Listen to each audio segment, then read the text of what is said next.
बिस्मिल्लाहिर्रहमानिर्रहीम जी। आज का हमारा लेक्चर है जी चार्ल्स पी जोन के सेकंड चैप्टर के ऊपर इन्वेस्टमेंट अल्टरनेटिव्स। इससे पहले हमने चैप्टर नंबर 1 देखा था, जिसके अंदर ये देखा गया था कि इन्वेस्टमेंट क्या होती है, पोर्टफोलियो क्या होता है, पोर्टफोलियो मैनेजमेंट क्या होती है, और इन्वेस्टमेंट के दो बेसिक टूल जो हैं, जो बेसिक पिलर हैं रिस्क और रिटर्न, वो क्या होता है। सेकंड चैप्टर जो है वो लिंक करता है जी हम इन्वेस्टमेंट कहाँ कहाँ कर सकते हैं, इन्वेस्टमेंट अल्टरनेटिव हमारे पास क्या क्या है। अगर मैं पैसे इन्वेस्ट करना चाह रहा हूँ तो मैं कहाँ पर इन्वेस्ट कर सकता हूँ। तो उसके अंदर सबसे पहली जो ऑप्शन मेरे पास आती है वो है जी नॉन मार्केटेबल फाइनेंशियल एसेट्स। ये नॉन मार्केटेबल फाइनेंशियल एसेट्स क्या होते हैं?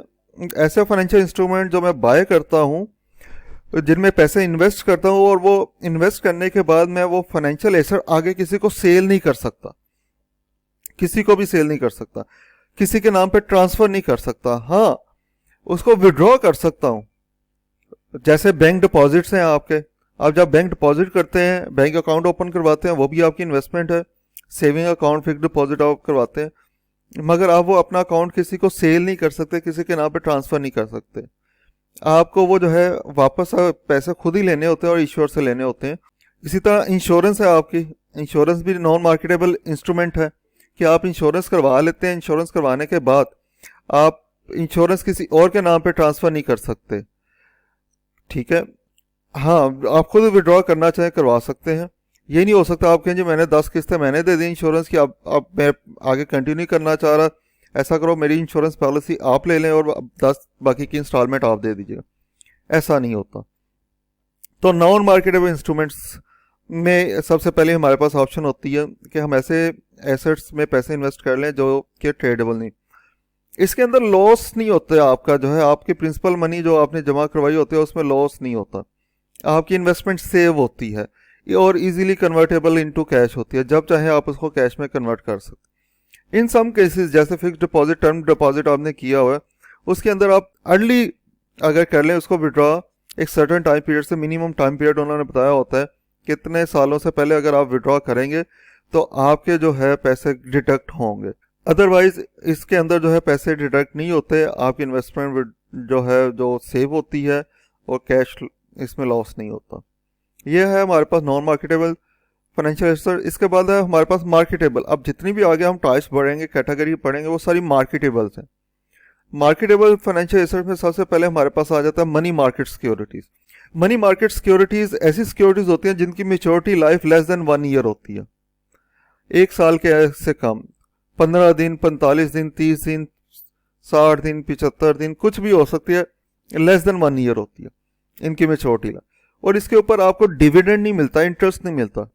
ये आपको डिस्काउंट के ऊपर इशू की जाती हैं और आपके जो है रिडीम की जाती हैं फेस वैल्यू के ऊपर। लेट्स सपोज इसकी डॉक्यूमेंट की फेस वैल्यू 100, तो ये 90 में आपको इशू किया जाएगा और आपको रिडीम किया जाएगा 100 के ऊपर। मेच्योरिटी टाइम पीरियड जितना ज्यादा होगा डिस्काउंट भी उतना ज्यादा होगा। 15 दिन का अगर मेच्योरिटी लाइफ है तो डिस्काउंट कम मिलेगा, 60 दिन की मेच्योरिटी लाइफ है तो डिस्काउंट ज्यादा मिलेगा, और अगर 180 दिन की मेच्योरिटी लाइफ है तो डिस्काउंट उससे ज्यादा मिलेगा। तो इसके अंदर जो है डिस्काउंट पे इशू किया जाता है, रिडीम किया जाता है मेच्योरिटी पे, और यही आपका प्रॉफिट होता है। जितने % आपको डिस्काउंट मिल रहा है वही आपका प्रॉफिट है। और आप ये मार्केट में ट्रेड कर सकते हैं, किसी के नाम पे ट्रांसफर कर सकते हैं, बेच सकते हैं इसको। इसकी सबसे बड़ी एग्जांपल हमारे पास होती है ट्रेजरी बिल्स। ट्रेजरी बिल्स जो है गवर्नमेंट इशू करती है, उसको टी बिल्स भी कहते हैं। अगर आपने फाइनेंस में कहीं पे पढ़ा हो risk free return, risk free return, तो रिस्क फ्री रिटर्न कहाँ से आता है? ये टी बिल्स वाला होता है। एक तो गवर्नमेंट इशू करती है, मेच्योरिटी कम होती है, तो इसलिए इसके अंदर लॉस नहीं होता, और इसके ऊपर रिटर्न भी as compared to other securities बहुत कम होता है। इसी तरह कमर्शियल पेपर होते हैं, टी बिल्स गवर्नमेंट इशू करती है, डेट लेती है, कर्जा लेती है अवाम से, और उसके डिस्काउंट पे इशू करती है और रिडीम करती है पावर वैल्यू पे। इसी तरह हमारे पास कमर्शियल पेपर्स होते हैं। कमर्शियल पेपर कंपनीज इशू करती हैं शॉर्ट टर्म बोरोइंग के लिए, डिस्काउंट पे इशू करती है और रिडीम करती है पावर वैल्यू के ऊपर। इन मनी मार्केट इंस्ट्रूमेंट्स के अंदर रिस्क कम होता है और रिटर्न भी कम होता है, और ये सारे के सारे डेट इंस्ट्रूमेंट होते हैं, कर्जा लिया जाता है इसके अंदर, चाहे वो गवर्नमेंट इशू करे चाहे वो कोई private company issue. Marketable securities के अंदर जो है पहली हमारे पास टाइप थी मनी मार्केट सिक्योरिटीज, जिसके अंदर हमारे पास टी बिल्स हैं, कमर्शियल पेपर है, मनी मार्केट म्यूचुअल फंड्स हैं। ये हमारे पास बेसिक इसकी टाइप्स हैं। इशू किया जाता है डिस्काउंट पे, रिडीम किया जाता है पावर वैल्यू पे, रिस्क कम होता है, रिटर्न भी कम होता है, डेट इंस्ट्रूमेंट है, गवर्नमेंट भी इशू करती है, प्राइवेट फर्म भी इशू करती है। नेक्स्ट हमारे पास मार्केटेबल इंस्ट्रूमेंट्स में है capital market securities. Capital market को हम दो हिस्सों में वैसे क्लासिफाई करते हैं। पहले हम ये देख लेते हैं कैपिटल मार्केट सिक्योरिटीज होती क्या है। कैपिटल मार्केट सिक्योरिटी होती है जिस ऐसी मार्केट की सिक्योरिटी जिनकी maturity life more than 1 year होती है, 1 साल से ज्यादा।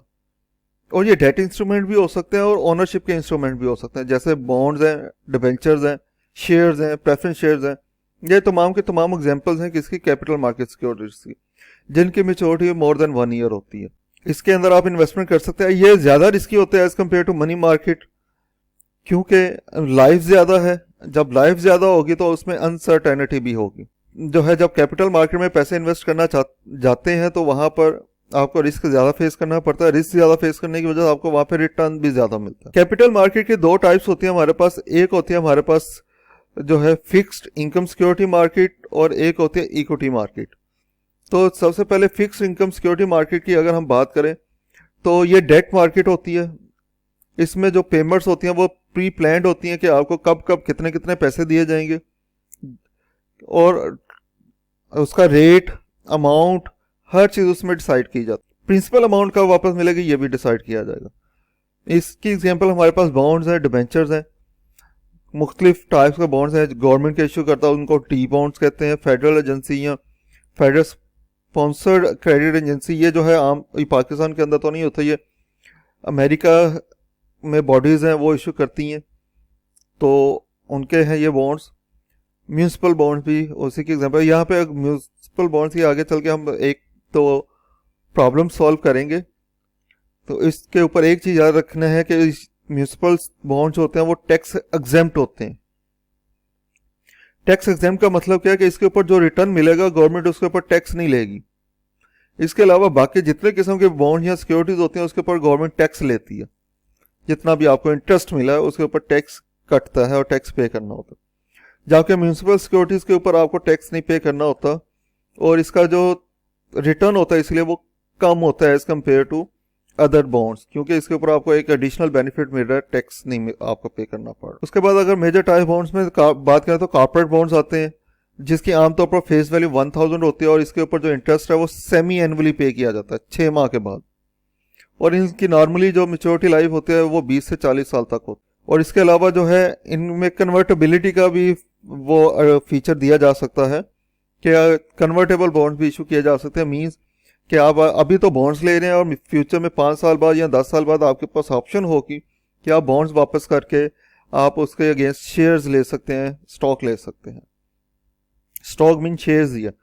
इसके अंदर जो है रिस्क जो है एज कंपेयर टू कह लें जी मनी मार्केट ज़्यादा होता है। डिफ़ॉल्ट होने के चांसेस होते हैं कि जिसने इशू किया है अगर वो डिफ़ॉल्ट कर गया तो आपकी पेमेंट्स रुक जाएंगी। तो इसका एक तरीकाकार है कि आप ऐसे बॉन्ड्स परचेज करें जो कि एसेट बैक हों, जो मॉर्गेज बैक हों, जिनके बैक पे एसेट्स रखे गए हों, कि अगर कंपनी कल को पैसे अदा नहीं कर सकेगी तो आप कंपनी का कौन सा एसेट बेच के अपने पैसे पूरे कर सकते हैं। बास कंपनी जब बॉन्ड्स इशू करती हैं तो सिक्योर्ड बॉन्ड इशू करती है। सिक्योर्ड बॉन्ड का मतलब क्या है, कंपनी कहती है कि अगर हमने आपके पैसे अदा नहीं किए तो आप हमारे जो है फ्ला एसेट, फ्ला लैंड या फ्ला प्लांट जो है वो बेच के अपने पैसे पूरे कर लीजिएगा। उस वक्त तक कंपनी उसको नहीं बेच सकती, उस प्लांट को या लैंड को, जब तक कि आपके पैसे अदा नहीं किए जाएंगे। तो इस तरीके से अपने आप को सिक्योर कर सकते हैं कुछ हद तक, मगर उसमें भी गारंटी नहीं है कि हो सकता है किसी वजह से वो प्लांट उतनी वैल्यू पे ना बिके जितने के डेट उन्होंने इशू किया होगा, तो कुछ आपको सेक्रीफाई करना पड़े। अनसिक्योर्ड डेट भी होता है। अनसिक्योर्ड डेट की जो एग्जांपल है वो डिबेंचर होती है। डिबेंचर अगर आप परचेज करें तो इसका मतलब वो अनसिक्योर्ड है, उसके बैकएंड पे कोई सी किस्म का कोई एसेट नॉमिनेटेड नहीं है। कंपनी डिफॉल्ट कर गई तो आपके पैसे डूबने के चांसेस बहुत ज़्यादा हैं, कभी इम्कान आता है। इसके अंदर एक और चीज़ आती है बॉन्ड्स के अंदर, एक direct access note securities, DANS, DANS, DANS. DANS direct access note securities कौन सी होती हैं जी? ये ऐसी सिक्योरिटीज होती हैं जो कि मिडल मैन को इन्वॉल्व किए बगैर कंपनीज इशू करती हैं, डायरेक्ट जनरल पब्लिक को इशू करती है, डायरेक्ट इन्वेस्टर को इशू करते हैं। इसमें कोई मिडल मैन, ब्रोकर वगैरह को इन्वॉल्व नहीं किया जाता, और डायरेक्ट कंपनी उनसे पैसे वापस भी ले सकती हैं, और उसका रेट भी निगोशिएबल होता है। तो डैंस के नाम से भी सिक्योरिटीज इशू की जाती। फिर आप जब बॉन्ड में इन्वेस्टमेंट करने जा रहे हैं तो वो रिस्की है, डिफॉल्ट कर सकता है, तो आप फिर उसकी रेटिंग चेक करें। हर कंपनी के बॉन्ड्स की रेटिंग की जाती है। पाकिस्तान के अंदर बात करें तो पैक्रा नाम की एजेंसी है, Pakistan accountability credit rating agency, PACRA, पैक्रा, जिसके अंदर वो रेटिंग करते हैं कि कौन से बॉन्ड्स कितने सिक्योर्ड हैं। इसमें रेटिंग जो की जाती है वो आमतौर पर AAA, AA, single A, triple B, double B, single B, triple C, double C, single C, D, इस तरह से इसकी रेटिंग होती है। AAA का मतलब है कंपनी बहुत ज्यादा वेल साउंड है, डिफॉल्ट करने के चांसेस दूर दूर तक नहीं है। और जैसे ये रेटिंग नीचे की तरफ आएगी, AA की तरफ आएगी, सिंगल A की तरफ जाएगी और नीचे जाएगी, इसका मतलब है कि उतने उसके साउंडनेस के ऊपर इशू आना शुरू हो जाएगा। आमतौर पर कहा जाता है जी डबल B जो कंपनीज हैं, ऐसे बॉन्ड जिनकी रेटिंग डबल B या इससे कम है, उनको हम जंक बॉन्ड्स कहते हैं, कि वो नहीं खरीदने चाहिए, उनका कोई फायदा नहीं होगा, वो हाई रिस्की होंगे, उसमें पैसे लगाने का मतलब है डूब होने का मतलब। तो जंक बॉन्ड्स के अंदर नहीं जाना। जंक बॉन्ड्स कौन से हैं? जिनकी क्रेडिट रेटिंग डबल B या इससे कम है। इससे ऊपर वाले बॉन्ड्स खरीदें जिनकी रेटिंग हो, तो फिर आप ज्यादा सिक्योर होंगे, आपके पेमेंट्स जो है वो डिफॉल्ट करने के चांसेस नहीं होगा। तो बॉन्ड्स खरीदने से पहले उनकी रेटिंग लाजमी चेक करनी चाहिए। इक्विटी सिक्योरिटीज की बात करते हैं जी। इक्विटी सिक्योरिटीज कौन सी सिक्योरिटीज होती हैं? जिसके अंदर ऐसी सिक्योरिटीज ट्रेड की जाती है जिनको हम कह रहे हैं ओनरशिप, जिसमें इंटरेस्ट हो। ओनरशिप इंटरेस्ट का मतलब है कि वो जो भी बाय करेगा वो ओनर कहलाएगा कंपनी का, इंस्टीट्यूट का, जिसने भी वो इशू की होगी उसमें उसका ओनरशिप राइट होगा। इसके दो टाइप्स होते हैं हमारे पास, प्रेफर स्टॉक होता है और कॉमन स्टॉक होता है। प्रेफर स्टॉक क्या होता है? जिनको प्रेफर दी जाएगी दूसरे स्टॉक के ऊपर, दूसरे स्टॉक के ऊपर। कौन सा दूसरा स्टॉक? यानी कि कॉमन स्टॉक के ऊपर। अब प्रेफर किस चीज पे दी जाएगी? दो चीजों के ऊपर प्रेफर दी जाती है जी। पहली बात, जब प्रॉफिट डिस्ट्रीब्यूट होगा तो पहले इन शेयर होल्डर को पैसे दिए जाएंगे, डिविडेंड दिया जाएगा। एक तो ये प्रेफरेंस हुई। दूसरी प्रेफरेंस कौन सी होगी? दूसरी प्रेफरेंस होगी कि जब कंपनी बंद होगी, खत्म, लिक्विडेट होगी, तो उस वक्त भी डेट पेमेंट करने के बाद जो पैसे बचेंगे वो जब ओनर्स को दिए जाएंगे, तो उसमें से पहले प्रेफर शेयर होल्डर्स को, प्रेफर स्टॉक होल्डर को पैसे वापस किए जाएंगे, उसके बाद फिर कॉमन शेयर होल्डर की बारी आएगी। तो दो तरह की प्रेफरेंस दी जाती है, एक डिविडेंड प्रॉफिट डिस्ट्रीब्यूशन में, दूसरा at the time of liquidation, जब कंपनी बंद कर दी जाएगी, टोटली उसके ऑपरेशन क्लोज कर दिए जाएंगे, तो उस वक्त जब सेटलमेंट हो रही होगी तो कॉमन स्टॉक होल्डर से पहले प्रेफर स्टॉक होल्डर को पेमेंट की जाए। प्रेफर स्टॉक होल्डर के और भी कुछ फीचर्स हैं कि इनको जो डिविडेंड मिलेगा वो फिक्स्ड मिलेगा और एडवांस में मिलेगा। उसके ऊपर अगर हमने अभी जो फिक्स्ड इनकम सिक्योरिटी की बात की, बॉन्ड्स की बात की, उसके ऊपर भी फिक्स्ड इंटरेस्ट मिलता है, मगर वो अक्रूड मिलता है। अक्रूड का मतलब क्या है? कि आपको 6 माह गुजरने के बाद मिलेगा इंटरेस्ट, जबकि इसके अंदर जो प्रॉफिट है वो एडवांस में मिल रहा है, कि ये जो डिविडेंड दिया जा रहा है ये आपको आने वाले 6 माह का दिया जा रहा है जी। बॉन्ड्स के ऊपर जो इंटरेस्ट होता है, जो मिलता है आपको, वो कहा जाता है ये आपको जो इंटरेस्ट मिल रहा है ये गुजरे हुए 6 माह का, जबकि प्रेफर स्टॉक के ऊपर जो आपको फिक्स डिविडेंड मिलता है वो आपको मिलता है आने वाले 6 माह का, तो एडवांस में दिया जाता है। फिर कभी अगर डिविडेंड किसी वजह से नहीं दिया गया, प्रेफर शेयर होल्डर की बात कर रहे हैं, लॉस हुआ तो इसलिए उस साल डिविडेंड नहीं दे सके, तो ये भी फीचर ऐड किया जा सकता है, कंपल्सरी नहीं है, फीचर ऐड किया जा सकता है। और ये फीचर इशू करते वक्त बताया जाता है कि आपको अगर किसी साल डिविडेंड नहीं मिलेगा किसी वजह से, तो अगले साल हम आपको डबल डिविडेंड देंगे। डबल डिविडेंड देंगे मतलब एक जो मिस हो गया वो, और जो उस साल का नेक्स्ट आने वाला है उसका। तो ऐसे प्रेफर स्टॉक को जिनमें ये फीचर शामिल किया जाता है उनको हम क्यूमुलेटेड प्रेफर शेयर कहते हैं, कि भाई इसमें डिविडेंड जो की टेंशन नहीं लेनी, अगर लॉस हो गया एक साल डिविडेंड नहीं मिला तो अगले साल आपको डबल डिविडेंड मिलेगा, अगर 2 साल नहीं मिला तो तीसरे साल ट्रिपल डिविडेंड मिलेगा। तो इसलिए प्रेफर स्टॉक के अंदर जो है आपको जो डिविडेंड है वो एक्यूमुलेट होकर भी मिल सकता है। अगर प्रेफरेंस शेयर इशू किए जा रहे हैं उसके साथ वर्ड नहीं लिखा हुआ क्यूमुलेटिव प्रेफरेंस शेयर, तो अगर किसी साल डिविडेंड मिस हो गया तो अगले साल डिविडेंड नहीं मिलना पिछला गुजरा हुआ, ठीक है। और फिर मैं बात कर रहा हूँ प्रेफरेंस शेयर के साथ अगर एक्यूमुलेशन का वर्ड नहीं लिखा हुआ, एक्यूमुलेटेड का वर्ड नहीं लिखा हुआ, तो इसका मतलब क्या है कि जो अगर किसी साल आपको डिविडेंड नहीं मिला तो नेक्स्ट साल आपको डिविडेंड सिर्फ नेक्स्ट ईयर का ही मिलेगा, प्रीवियस ईयर का मिस्ड डिविडेंड नहीं मिलेगा। और अगर प्रेफरेंस स्टॉक के साथ क्यूमुलेटिव का वर्ड लिखा हुआ है तो इसका मतलब है किसी साल अगर डिविडेंड मिस हो गया तो नेक्स्ट ईयर आपको डबल डिविडेंड मिलेगा, ठीक हो गया। तो इसके ऊपर भी फिक्स डिविडेंड मिलता है। और फिक्स डिविडेंड किस लिहाज से मिलता है, फेस वैल्यू के ऊपर आप देते हैं। जैसे बॉन्ड्स के अंदर होता है 10% बॉन्ड्स, तो इसी तरह प्रेफरेंस स्टॉक के साथ भी लिखा होता है 10% प्रेफरेंस स्टॉक या 20% प्रेफरेंस स्टॉक। तो 10% प्रेफरेंस स्टॉक का मतलब ये नहीं है कि 10% ऑफ प्रॉफिट, 10% प्रेफरेंस स्टॉक का मतलब है 10% of face value of preference stock. कि प्रेफरेंस स्टॉक की जो फेस वैल्यू होगी उसके ऊपर परसेंटेज अप्लाई की जाएगी।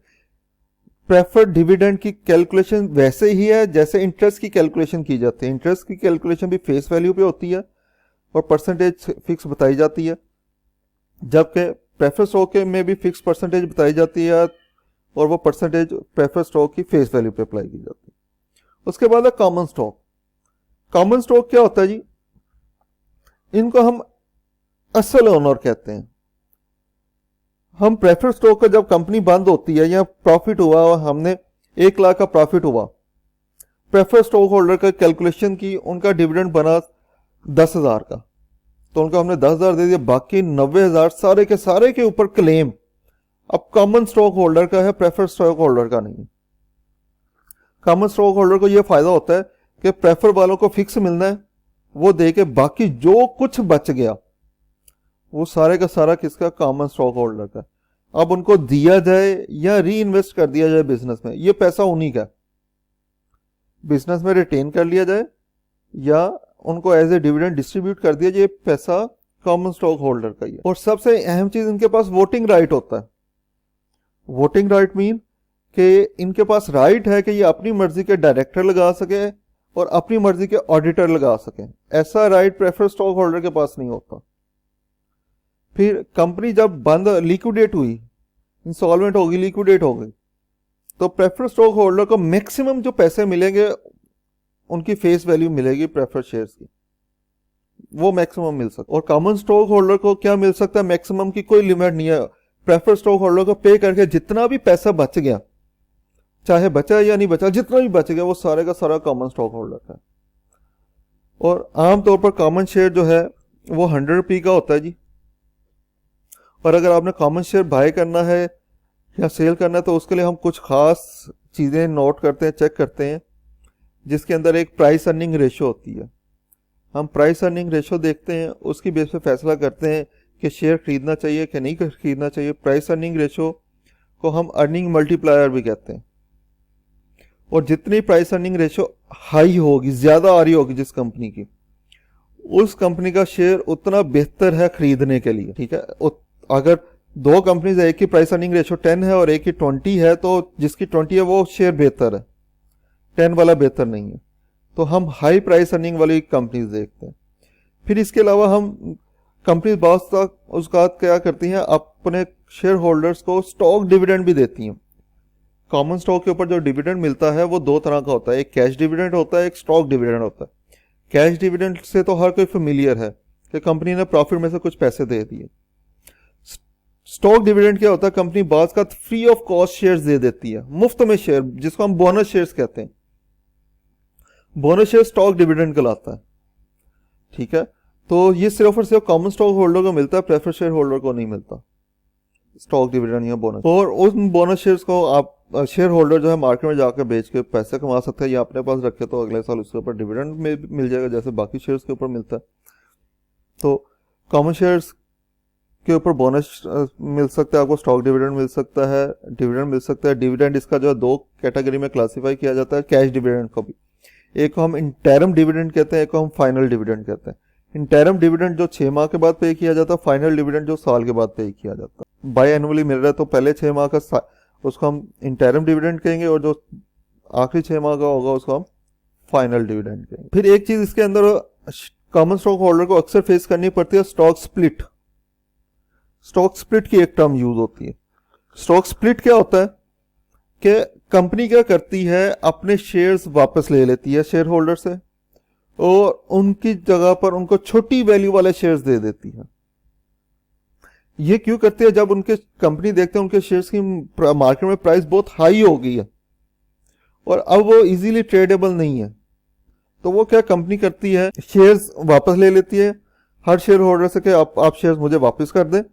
और ये कंपल्सरी होता है, ऑप्शनल नहीं होता। हर शेयर होल्डर ने वो वापस करने होते हैं। लेट्स सपोज 1000 रुपए का एक शेयर था, तो कंपनी क्या करेगी, वो 1000 रुपए का शेयर वापस ले लेगी और हो सकता है 200 वाले 5 दे दे या 500 वाले 2 दे दे या 100 वाले 10 दे दे। ये कंपनी की पॉलिसी के ऊपर डिपेंड करता है उन्होंने क्या प्लान किया। मगर जितने भी वो छोटे पीसेस में करके देगी, उनकी मालियत जब सम अप की जाएगी तो वो 1000 ही बनेगी, यानी कि अगर 1000 वाला वापस ले। ये ऐसे ही है जैसे अब आप करेंसी नोट का चेंज ले लेते हैं कि 5000 का चेंज ले लिया, तो या तो आपको 1000 के 5 मिल जाएंगे या 500 वाले 10 मिल जाएंगे या 100 वाले 50 मिल जाएंगे। तो ये डिपेंड करता है कि कितने वाले नोट आप ले।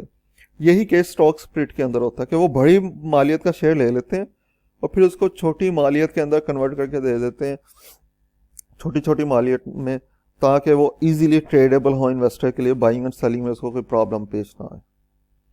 ठीक है, तो ये थी हमारे पास इक्विटी मार्केट। इसके बाद नेक्स्ट हमारे पास है आखिरी जो मार्केट है, डेरिवेटिव मार्केट है।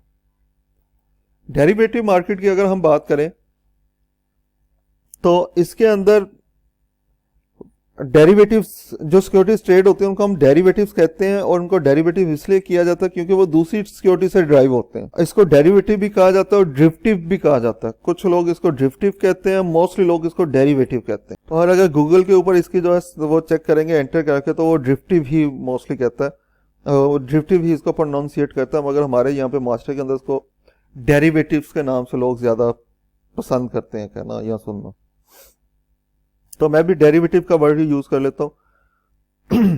तो ये ड्राइव होती हैं दूसरी सिक्योरिटी से, इनकी अपनी कोई मालियत नहीं होती। मिसाल के तौर पर मैं कहता हूं जी मैंने शेयर्स खरीदने, शेयर्स एक जो है वो सिक्योरिटी है, वो डेरिवेटिव नहीं।